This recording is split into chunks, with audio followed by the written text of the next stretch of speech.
be shocked when you learn the details of the lives of Roman slaves. And it will definitely shock you. Rome proudly boasted about its roads, forums, and victories. But the real backbone of this machine remained in the shadows. Millions of people worked in homes, workshops, shops, and quarries, driving the economy of a vast world forward. Their voices were rarely recorded, but their labor is visible in every brick, every amphora, and every coin. These are not myths or sensational stories, but everyday life, where the rituals of labor were more important than loud speeches. Watch the video to the end to learn how this hidden system worked from the inside, and how some of its participants still found their way to freedom through money, agreements, and patrons. What you have never seen. Roman houses and cities functioned like clockwork, and people without legal rights lived in its gears. The morning in the city did not begin in the forum, but in the kitchens and courtyards, where the hearth was already smoking and the millstone was creaking. Water did not appear in jugs by itself. It was brought from cisterns and fountains. Clean clothes did not appear in chests. They were washed and bleached in accordance with the rules. This created the backdrop against which speeches, auctions, and celebrations took place. The hidden truth that everyone keeps quiet about. Without this network of daily activities, no shop and no house would have functioned. The internal order made the house resemble a small workshop, where everyone had their own area of responsibility. Some were responsible for water and fire, some for storing grain, and some for distributing portions. The work was not chaotic, it was organized by time and task. Therefore, the owner could leave for a week and return to the usual order. The city streets were also kept running smoothly by unseen hands. Wheelwrights lubricated the wheels, carpenters repaired the shutters, porters carried barrels, and clerks carefully kept the accounts. Market stalls were set up just in time for the first wave of customers, and by that time, everything was already in place. Changing baskets, sorting fish and oil, checking weights, all this was done in advance. When the buyer approached, the system was ready. In the estates outside the city, work was distributed according to season and area. One group worked with grapes, another with olives, and a third with cellars and amphorae. On the appointed day, everyone gathered at the wine press so as not to lose a single drop of the harvest. At the same time, someone kept an eye on the tools, while others monitored the water level in the ditches. In this way, the farm was protected from accidents. Are you ready to learn the truth about why order is more important than force? It turns out that a steady rhythm of work saved more resources than any burst of activity. If watering was delayed, the plants suffered. If harvesting was delayed, quality was lost. Therefore, a time reserve was built into the schedule so as not to disrupt the overall cycle. It was not cruel pressure, but pre-calculated logistics. A clear routine was the main secret. Food for the home and workshop appeared on schedule, and that was also work. Grain was ground in small portions so that the flour would not become damp. Portions of oil were dispensed by measure, with marks on wooden boards. Bread was baked in batches so that everyone would get warm and fresh bread. In this way, the city's main energy source, food, was distributed evenly. I will reveal the most closely guarded secret. Records were kept not only in words. Households used marks, notches, and tags made of wood and ceramics. Warehouse labels indicated whose basket was whose and how much it contained. The tags helped to reconcile balances and dispenses without relying on memory. It was a simple but effective accounting system. In craft workshops, the task was different, to maintain quality and deadlines. Firing amphorae, tanning leather, dyeing fabric, everything required precise timing. Inside the workshop, experience was shared, and skills did not disappear with one master. Newcomers were brought up to the required level through a series of repetitive operations. Consistency made the products recognizable. The cleanliness of the city was no miracle either. Courtyards were swept, waste was taken to designated places, and drains were cleaned before it rained. The more smoothly this work was done, the fewer disruptions there were in everyday life. Passers-by saw only beautiful facades, while all the routine work went on behind them. This is how the street remained comfortable to live on. I am very interested to hear your point of view. Which of these invisible actions do you think is most important for the sustainability of a large city? Where are you watching us from, and are the same hidden processes noticeable in your city? Thank you for reading. Share your experience in the comments. Every opinion is valuable, and don't forget to subscribe to the channel so you don't miss new episodes about everyday life in the ancient world. Are you ready to learn the truth about why the price of labor could outweigh the price of strength? In Rome, not only hands were valued, but also skills. People with rare skills became the core of workshops, offices, and shops. They were taught arithmetic, writing, measurements, and the rules of trade. Such people brought in income without fancy titles. What experts don't talk about? Training took place on the job without fancy schools. A novice started with the basics: sorting, counting, and handing tools.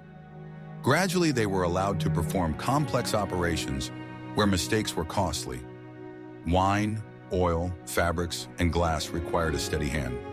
Therefore, experience was gained over many years. Literacy opened the way to quiet work in the city. Signs, bills, receipts, all of this was needed every day. Such an assistant kept the shop running without unnecessary words. He knew the suppliers, deadlines, and warehouse stocks. His place was next to the shelves and boards. Consistent results were valued in the craft. The pottery workshop lived by firing, and each kiln was a test.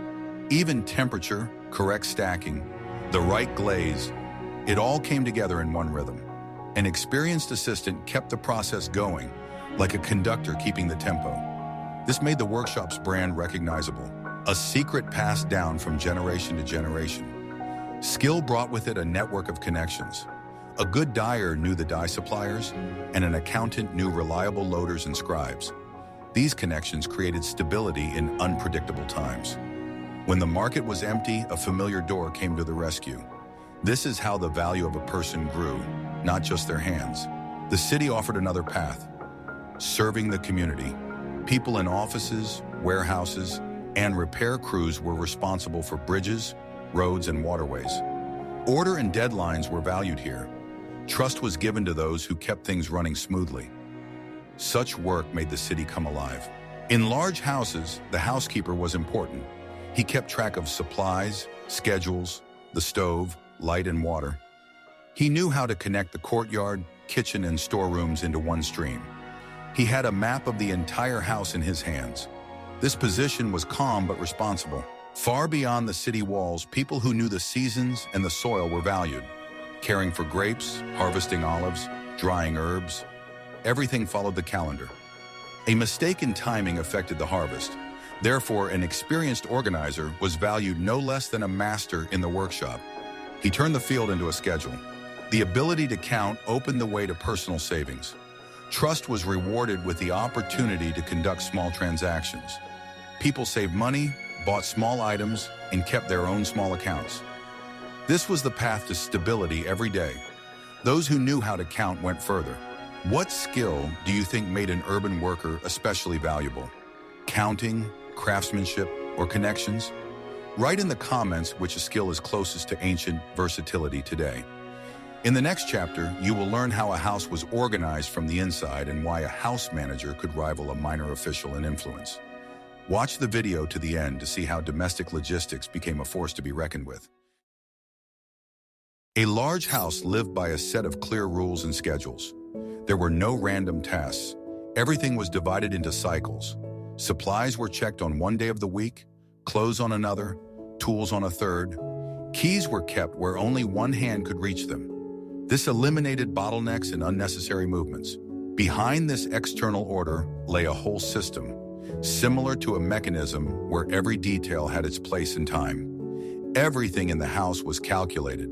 When the shutters were opened, when the lights were turned off, when the water was taken out. There were no trifles. Even cleaning the lamps had a fixed day. Thanks to this, life in a large house did not depend on chance. Every step, every door, every vessel had its own rhythm. And in this rhythm, there was a sense of confidence, as if the house itself breathed in time with its schedule. I will reveal the most closely guarded secret. The house manager lived by schedules. He did not command, he managed time. In the morning, his footsteps sounded the same, from the pantry to the kitchen, from the kitchen to the yard. In his hand, he held a small board with notes on which the remaining oil, grain, and wine were recorded. He checked the clay marks on the vessels and verified whether the numbers matched those of previous weeks. If a discrepancy was found somewhere, he did not look for the culprit. He looked for the reason, where the rhythm had been disrupted. This approach made the house stable. Order was built not on fear but on habit. Every morning, the manager distributed tasks like a conductor. One person went to the stove to maintain the heat and bake bread. Another went to the market to check prices and deliver fresh produce. A third checked the jugs for cracks or evaporation. Everyone knew their route and when to return. Thus, the day turned into a web of parallel actions where no one interfered with anyone else. This was the secret power of large houses. Their work resembled breathing, constant, rhythmic, and without interruption. The kitchen was the heart of the rhythm. It was not just a place where food was prepared. It was a place where life was measured. Grain was ground in small portions so that the flour would not become damp. Oil was stored in vessels carefully sealed with corks and marked with the master's sign. Even bread was baked in waves, first for the servants, then for the courtyard, then for the masters. This allowed everyone to receive their food warm, without haste or waste. No one used loud words like system or production, but the kitchen already lived by these principles. It was a small conveyor belt that worked silently. There were indeed clay and wooden tags in the storerooms. They had notches, marks, and numbers on them. These were the prototypes of modern receipts. Each tag designated an item, a jug, a bag, a tool. When an item was issued, the tag was turned over, and when it was returned, a mark was made on the back. This is how order was maintained without paper or supervision. Even if a servant forgot, the system remembered. This saved the house from chaos and the owners from unnecessary anxiety. In a large estate, the manager kept a schedule according to the seasons. In spring, the vines and vineyards were inspected. In summer, they were tied up and cleaned. In autumn, the harvest was gathered. And in winter, baskets and knives were repaired. Each operation had its own month, and everyone knew when their turn would come. The workers prepared the necessary tools in advance, checked their clothes, and repaired their belts. On D-Day, no one ran around in panic. Everyone stood in their places as if they had learned their roles in advance. This predictability was the best insurance against disruptions because it allowed them to act calmly even in unpredictable weather. Communication with the market was conducted according to the same principle. In a large house, they did not trade at random. Even before leaving, they knew who to sell oil to, who to sell fabric to, and who to buy salt from. The day began with a precise route, and the return was recorded on a board. Even the unloading of goods had a sequence. First perishable products, then clothes, then tools. This way, no time was wasted. People managed things, not the other way around. And this order was not dry bureaucracy, but a way to conserve energy, both physical and human. In large houses, everyone knew not only their own tasks, but also those of their neighbors. If someone fell ill, another person calmly took over. There was no panic, no stoppage. This principle provided stability, which even modern organizations often lack. Training took place in action. The apprentice helped the master, observed, tried, until he could do it himself. The house became a living organism where each cell knew its function. Calm in the house was maintained by rituals. Every day began the same way, with checking the fire, water, and keys. These three elements meant life, safety, and order. In the evening, the reverse cycle took place. The fire was extinguished, the water was turned off, and the keys were returned to the box. The person responsible for keeping records handed in the marks and went to bed with a sense of completion. This cycle was repeated day after day, year after year. There was no boredom in it because predictability is also a form of certainty. In city houses, there was another function: receiving guests. For this, there were special sets: clean dishes, fabrics, and fragrances. Everything was stored in a separate chest so as not to interfere with everyday life. When a holiday was announced, the entire set was taken out, and the holiday did not disrupt the order. It fit into it. After the feast, everything was returned to its place, cleaned and checked. Thus, the celebration became part of the rhythm, not a disruption of it. Such a house was not just a place to live, but a system where everything interacted. People, things, time. It combined craftsmanship, memory, and discipline. The order here did not seem strict. It was as gentle as a breath. Everyone knew their place in their task, but at the same time understood the common goal. If you are interested in such unconventional views on the everyday life and organization of the ancients, check out other videos on the channel about everyday life, crafts, and urban structure. There you will find equally detailed analyses of kitchens, roads, and markets of different eras. And we will move on to legal statuses and the ways in which people found a more stable position for themselves in this world. Are you ready for the shocking truth? Behind the grandiose terms were very specific practices of accounting and control.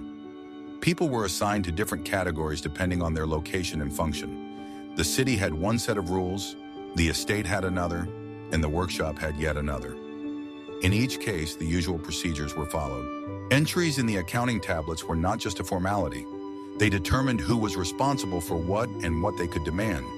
If a person kept accounts, their signature in wax was recognized in the shop. If they were responsible for the warehouse, they were asked about the remaining stock.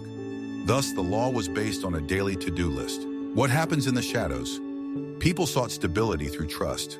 Those who were trusted were allowed to keep small amounts of money and belongings.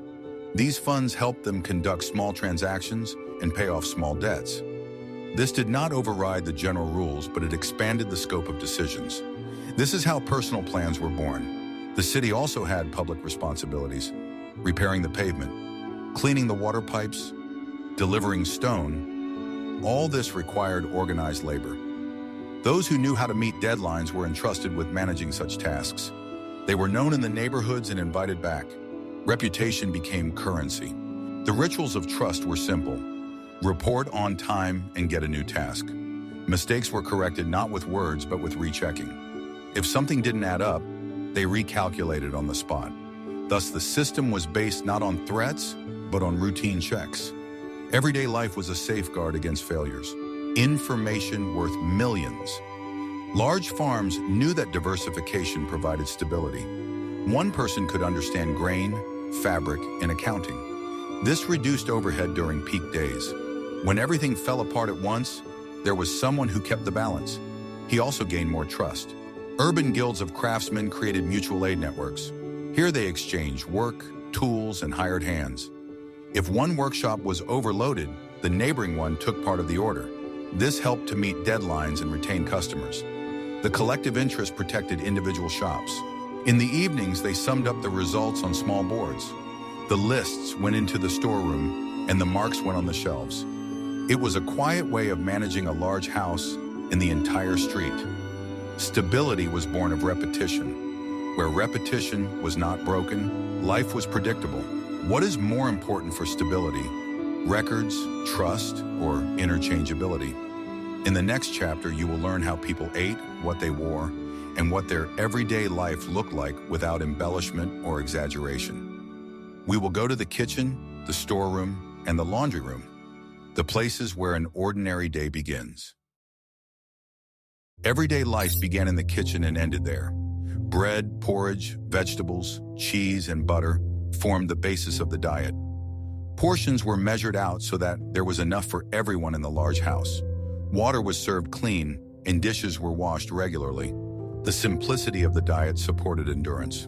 Every morning, the house woke up to the smell of bread and hot porridge. The kitchen was the first sound of the day. The creaking of lids, the rustling of grain, the soft knock of wooden spoons against pots. No one was in a hurry, but everything happened in a precise order. They took exactly as much grain as they needed for the day, no more, so that it would not go stale or attract moisture. Water was drawn from the well in clean jugs, and if the well was shared, a person was assigned to watch the buckets so that sand did not get inside. Bread was kneaded from a mixture of flour, salt, and sourdough, and the dough was left to rest before dawn so that it would rise in the morning heat of the oven. The diet was simple but well thought out. Porridge was the staple food of all times because it provided balanced nutrition without being heavy. A piece of butter or a spoonful of thick milk was added to the porridge. Cheese and vegetables complemented it and sometimes replaced dinner. The food was not intended to be varied, but rather sustainable. Even in wealthy homes, excess was avoided. A lavish meal was considered a waste of energy. Simple food maintained the body's balance and kept the rhythm of work steady. Clothing was practical and durable. In homes where dozens of hands worked, fabrics were chosen according to their purpose. Thick cloth for the yard, light cloth for the kitchen, wool for nights and transitions. Everything was sewn with extra room so that the arm could move freely and the knee did not press against the seam. When the fabric wore out, it was not thrown away. The seam was unpicked, the threads were examined, and, if possible, used again. Patches were applied evenly, matching the color of the base, so that the item did not lose its neatness. In this way, clothing became an extension of the person, familiar, understandable, and reliable. Sleeping areas were kept dry and clean. Beds were aired every morning, even in winter when the air was cold but fresh. Mattresses were shaken, and mats were beaten to remove dust. This not only maintained hygiene, but also helped to avoid moisture, which destroyed fabrics. Things always stayed in their places, not out of fear of punishment, but out of an understanding that order saves energy. When the morning began without searching for shoes and belts, the day became easier. The key principle was simple: a minimum of unnecessary movements. Tools were considered the main capital of the working day. Pitchers, knives, hoes, needles, saws, everything was important. Each tool was lubricated and dried immediately after use. Edges were checked not by eye but by touch, so that chips or burrs could be noticed in time. Handles were rubbed with wax to prevent cracking, and metal parts were protected from moisture. Minor repairs were done immediately. If a tooth broke, it was sharpened. If the handle loosened, a wedge was inserted. Thanks to this, the tools lasted for years, not seasons. The kitchen ran like clockwork, and this rhythm was felt throughout the house. In the morning, a simple meal: porridge, bread, warm milk. At lunchtime, something more substantial: soup with vegetables, a little meat or fish. In the evening, a light meal so that the body could rest. Butter was rationed and bread was distributed according to the number of people. Supplies were tracked using marks on vessels and boards with notches. Nothing was taken without a mark. If a jug was emptied ahead of time, they did not look for the culprit, but for a mistake in the calculation. There was calm in this rhythm, predictability that protected against shortages. Baths and washing facilities were part of the order, not a luxury. Warm water was prepared in advance. Some was heated in a boiler, some was kept in reserve. Water was distributed according to a schedule so as not to distract people in the middle of the day. The queue moved quickly. Everyone knew their time. After washing, clothes were not thrown away, but sent to the laundry. Clean clothes were returned on time, neatly folded. Even the bathhouse itself had a rhythm. It cleansed not only the body, but also the mind. Lighting was also subject to economy. Oil was expensive, so extra light was considered wasteful. Twilight work was postponed until the morning, and in the evening, people engaged in quiet activities: sewing, mending, writing. Lamps were cleaned of soot, wicks were trimmed, and vessels were kept closed so that the flame burned evenly and safely. When the sun set, the house slowed down but did not stop. It transitioned into the gentle rhythm of nighttime chores. The storage corners were veritable archives of things. Amphorae stood in rows, each with its own mark: a cross, a line, a dot, a wave. It was not decoration, it was a code. It told them where the oil was, where the grain was, where the wine was. The boxes of grain were not moved without reason, so as not to disturb the stacking. The grain was taken from the top, and a new batch was poured in from the bottom, replenishing the supply. Thus, chaos disappeared. The movement went in a circle, and nothing was lost. Even the journey from home to the shop had a ritual. Baskets were prepared in advance. In short, even paths were chosen. Lists were written down so as not to forget anything on the way. And upon returning, it was immediately noted what had been bought and what was left. It seemed like a trifle, but it eliminated confusion. Everything in the house happened in a single motion. When something was taken, it was marked. When it was returned, it was put back in its place. Thanks to this, the day ended peacefully. The house was held together by small things: clean water on time, tools in place, clothes at hand. Each element complemented the other, like links in a chain. There was no rush or fuss because everything happened at the right time. Simplicity became the main resource. It made work smooth, predictable, and calm.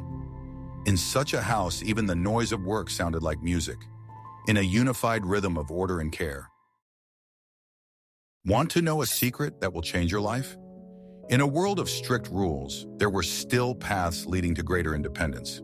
They were open to those who proved their reliability through action and accountability.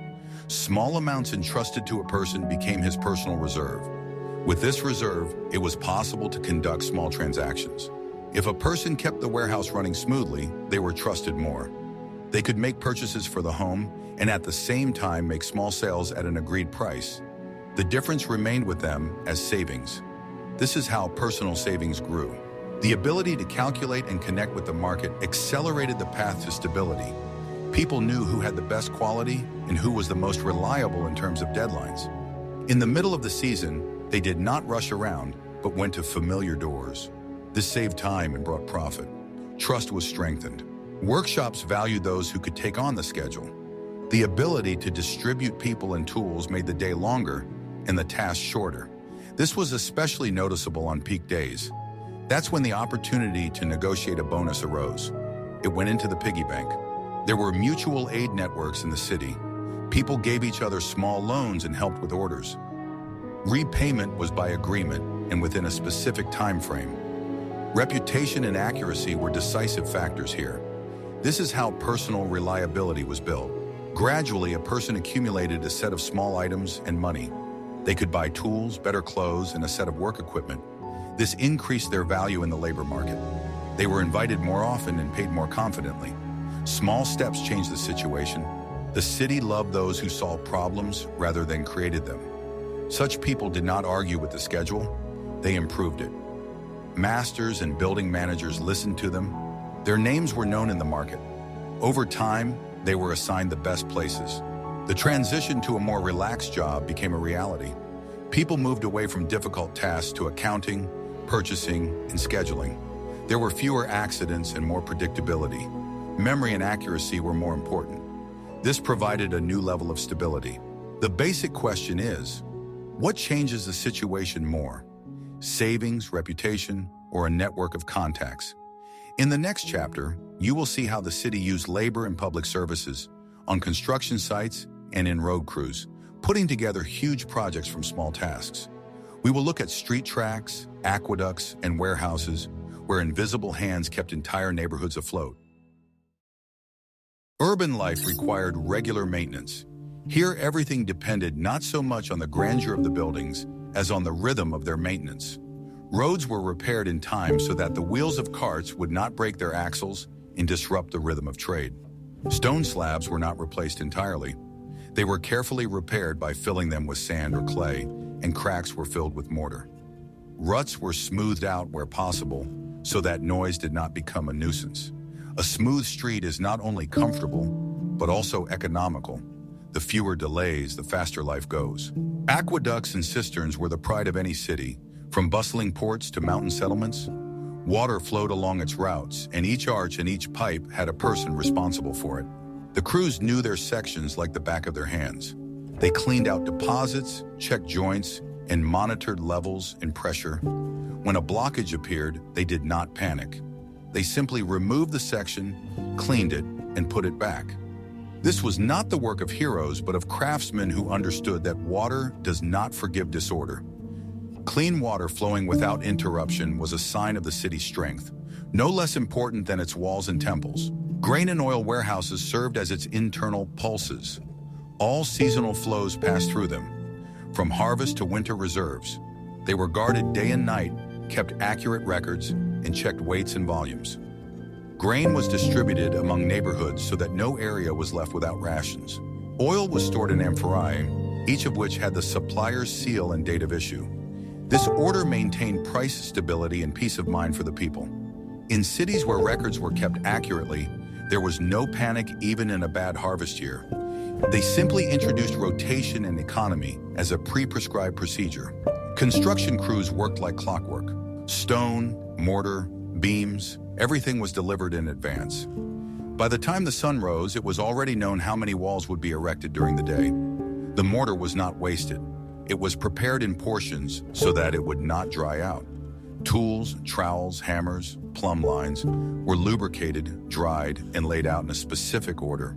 Foremen made sure there were no idle days. If rain interfered, they made adjustments, corrected drawings, and cleaned stones. The city grew not in leaps and bounds, but in steady layers of labor, where each day was a continuation of the next. The city's workshops did not live by inspiration, but by schedule. Shops and craft yards received orders from the community: clothing, dishes, candles, shoes, nails. Everything was done in batches to avoid downtime and price spikes. Deliveries were made in turn. When one shop finished, another began. This did not kill competition, but created stability. The city fed those who kept it in order and thus fed itself. Street cleaning was inconspicuous but vital. The people who held the brooms were not considered important, but it was their labor that kept the city healthy. Dust and debris did not accumulate. They were cleaned up in the morning while the merchants were setting up their stalls. During the windy season, they cleaned more often so as not to turn the streets into a storm of ash and dirt. The courtyards were swept first so as not to drag the trash back into the house. Waste was stored in closed corners and taken away on schedule. Cleanliness, maintained by rhythm, provided silence. Not external silence, but the kind in which the city could function without disruption. Materials for repairs were stored in communal storerooms. These were a kind of technical reserve.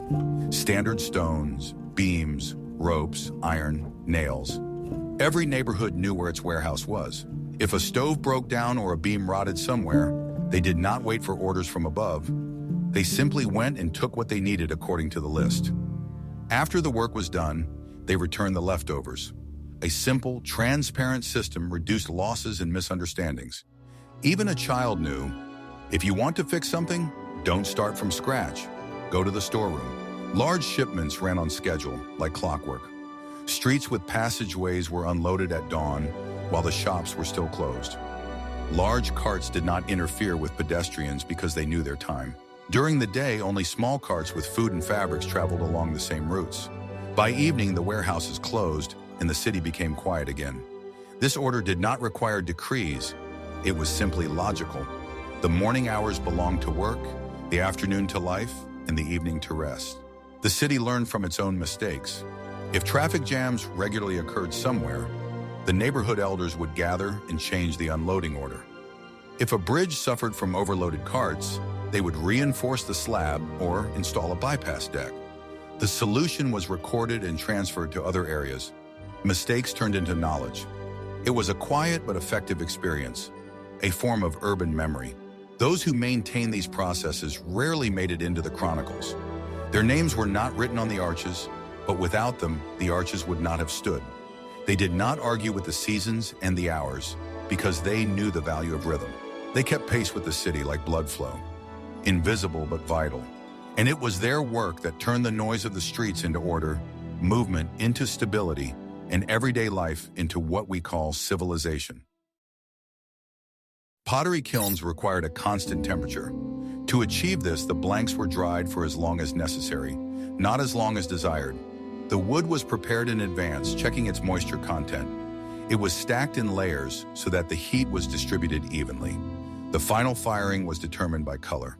Leather workshops lived by their own rules. Soaking, processing, drying, everything was done according to a schedule. The water was changed on time so as not to spoil the raw materials. Stretching frames were checked before loading. Quality was born of repetition. Weaving workshops relied on rhythm. The threads were wound evenly, knots were hidden, and the edges were kept straight. Dyes were mixed according to measurements so that no two batches differed from each other. Drying took place in the wind on one side of the yard. This ensured a consistent shade. The metallurgical corners waited for their nights. Heating was done slowly so as not to lose strength. Sledgehammers struck at a steady pace without breaking the workpiece.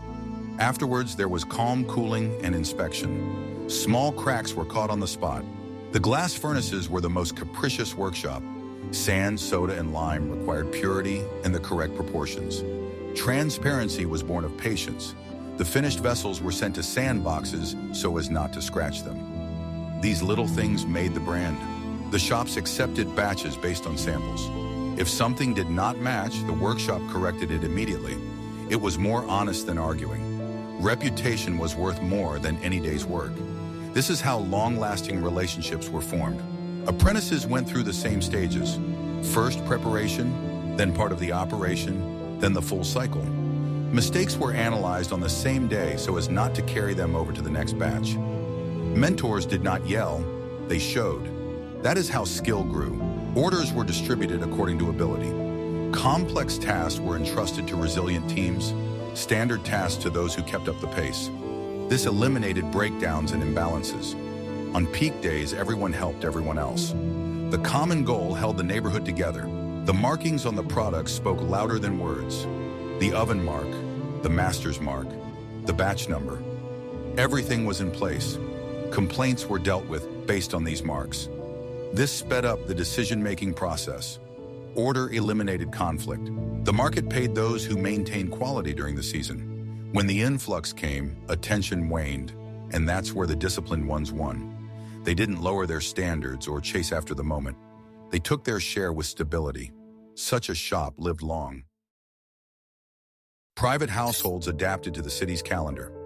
Each house did not live on its own, but in the rhythm of the streets, squares, and markets. If the road was being repaired, housewives changed their delivery routes in advance to avoid traffic jams.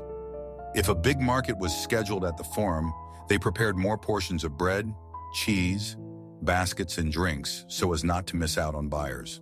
The house did not argue with the square. It fit into its rhythm. This eliminated unnecessary shaking, and with it, irritation and haste. The city set the pace, and private life adjusted accordingly. It was a form of agreement without orders. The city, in turn, relied on private workshops. Without them, there would be no paving slabs, no water vessels, no fabrics for temples. When batches of tableware were needed, officials did not hold tenders. They went to familiar workshops. There they already knew the standard, size, deadline, and quality. No one promised the impossible, but everyone fulfilled what had been agreed upon. The batch was delivered exactly on the day it was expected at the warehouse, without delays or excuses. This order reflected a sense of trust built not on paper, but on years of cooperation. The mutual benefit was obvious. The more stable the connection, the smoother life was. The connection was based on people, not just seals. Names were not engraved on arches, but they were known in markets and workshops. One person could resolve an issue faster than a whole scroll of orders. His word was worth trust, and trust was worth time. People knew who to turn to, who could be entrusted with a task without unnecessary words. This was a real network, alive, flexible, based on memory and personal reputation. It did not require a lot of paperwork because everything was based on the habit of keeping promises. Holidays and games changed the flow of business. The city lived not only by work, but also by joy, and joy required order. When the day of competitions or processions approached, movement began in the squares. Hands were needed for decorations, cleaning, setting up stages and amphitheaters. Private homes released workers by agreement, understanding that a city holiday was a holiday for everyone. In return, when their season came, such as harvesting or winemaking, the city helped with its own resources. The balance was maintained not by laws but by memory. Help today, get help tomorrow. The streets where large processions took place had their own rules. It was forbidden to park carts across the road because each intersection had its own flow of traffic. It was forbidden to unload at noon when the heat hindered movement. The routes for water, grain, and fuel did not intersect. They were staggered by the hour. In the evening, everything was closed according to a list. Who drove where? Who unloaded what? In the morning, with the first rays of sunlight, the city woke up in order, without noise, without commotion, like a giant mechanism working to the quiet rhythm of coordinated hands. The seasons dictated the general pace. The grape harvest affected the port, and everyone knew it. When the amphorae went to the harbor, the warehouses and yards were cleared. The carts lined up in columns along short routes so as not to cross paths. Market stalls changed their assortment. More salt, less bread, because during this period they fed the stevedores and sailors. In winter, it was the opposite. Carpenters and weavers came to the fore, repairing what they had not had time to do in the summer. Thus, the year turned into a smooth circle, where each month had its own pace and logic. The neighborhoods with workshops held their own councils. They didn't speak loudly here, but they decided a lot. They discussed schedules, repairs, taxes, and common needs. Decisions were made without shouting.